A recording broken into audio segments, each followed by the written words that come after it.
Samantala ang Kamara Kabrigada posibleng palawigin pa ang sesyon bago mag-break para sa pagpasa sa 2026 National Budget. Brigada Haji Caaminyo, ibrigada mo! Brigada! Live report! Posibleng mag-extend ng isang linggo ang House of Representatives para ipasa ang panukalang pambansang budget sa 2026. Ito ang inihayag ni House Speaker Faustino Boji D. III ngayong nasa huling linggo na ng plenary deliberations ang Kamara sa proposed budget.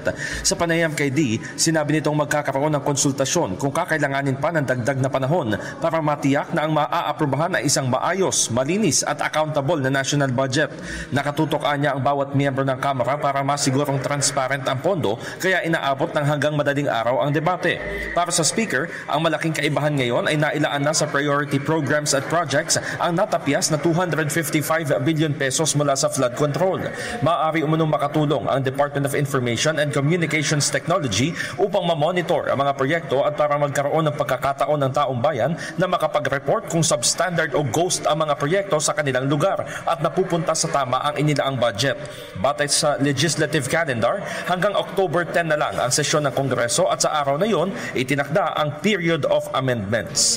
In the heart of changing lives, ako si Brigada Haji Caaminyo ng 105.1 Brigada News FM Manila, the Music and News Authority. Ang bahaging ito ay hatid sa atin ng Standout ES4 Capsule. Simulang tuparin ang pangarap ng iyong anak. And stunting now,